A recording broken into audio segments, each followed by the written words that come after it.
Здравствуйте! В эфире Канашской студии телевидения «Вести недели». В студии Олеся Григорьева.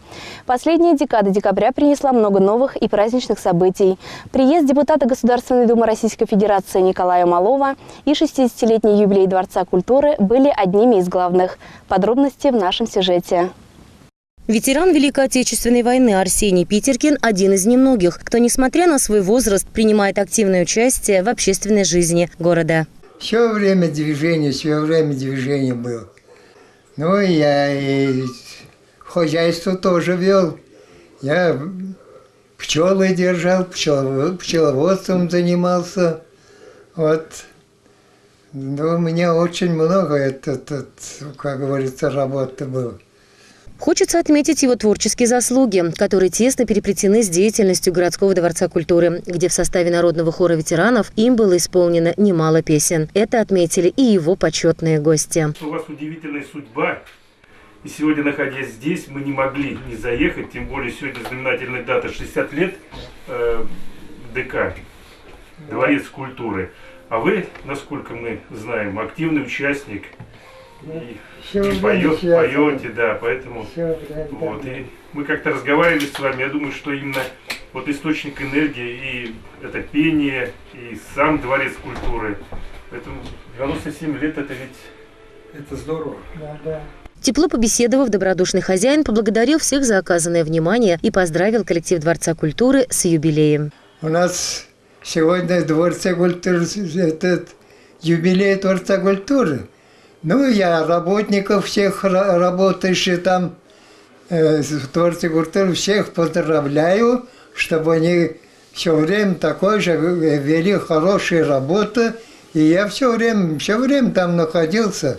С самого утра здесь не смолкала музыка. Еще с порога всех встречали сказочные герои. Звуки духовых инструментов, новогодняя елка создавали поистине празднично-сказочную атмосферу. Зал полон друзей. Занавес и праздник начался. Любимого дворца. Сегодня нам 60 лет. 60 лет.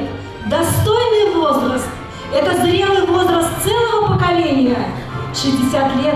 Это эпоха в истории страны, в истории нашей республики, в истории нашего города. Как все начиналось и история развития было представлено в короткометражном фильме. Поздравления почетных гостей и традиционное награждение достойных. Мы посмотрели небольшой короткометражный фильм об истории Дворца культуры. Все мы понимаем то, что не одно поколение прошло через площадки Дворца культуры, находя радость в творчестве.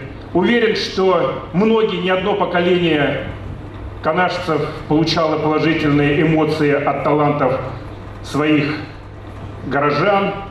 И сегодня, если бы стены могли говорить, конечно, мы бы услышали очень много. С приветственным словом обратился к присутствующим заместитель министра культуры по делам национальности и архивного дела Иван Архипов. Уважаемые коллеги, сотрудники и участники творческих коллективов городского дворца культуры город Канаш, Министерство культуры по делам национальности и архивного дела Чувашской Республики сердечно поздравляет вас с 60-летием со дня основания Дворца культуры. За 60 лет Дворец культуры стал центром притяжения для жителей города Канаша всех возрастов, которые благодаря творческому труду работников учреждения живут насыщенной культурными событиями жизнью. Заместитель главы администрации по реализации инвестиционной политики, начальник отдела экономики Владислав Захаров поздравил коллектив Дворца культуры с юбилеем. Руководству, коллективам процветания, дружных, веселых, добрых зрителей, благодарных гостей. Весь праздник танцевальные и вокальные коллективы города дарили замечательное настроение. В заключении с поздравлениями вышли Дед Мороз и Снегурочка. Пожелав в новом году исполнения желаний, пригласили всех принять участие в хороводе вокруг елки. Марина Баринова, Павел Шевченко, Павел Павлов, Дворец культуры. Городская администрация совместно с налоговой инспекцией, службой судебных приставов и прокуратурой регулярно проводит комиссии по должникам. Подводя итоги 2017 года, провели очередную встречу, куда пригласили тех, кто имеет задолженность по тем или иным статьям.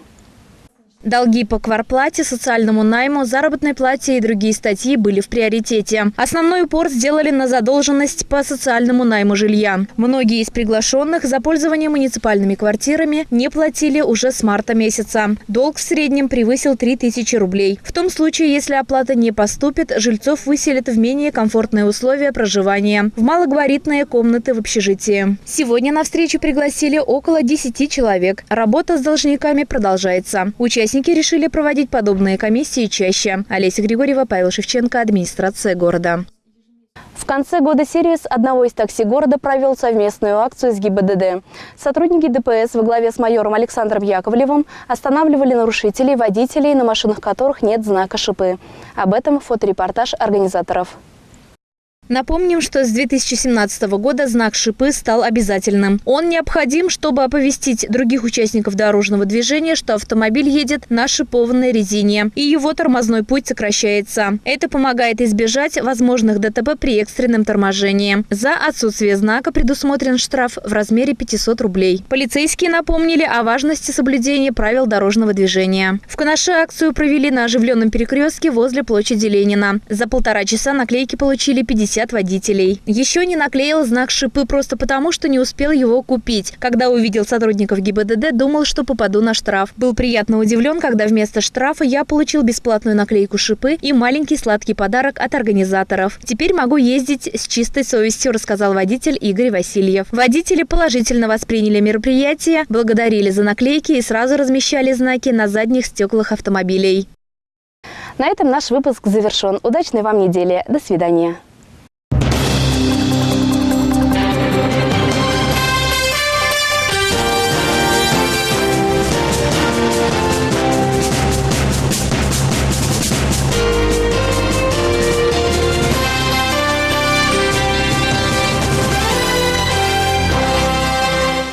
Гипермаркет «Светофор» приглашает за выгодными покупками. Продукты питания, бытовая химия, бытовая техника, одежда и обувь. Около 1000 квадратных метров складского помещения. Все по очень выгодным ценам.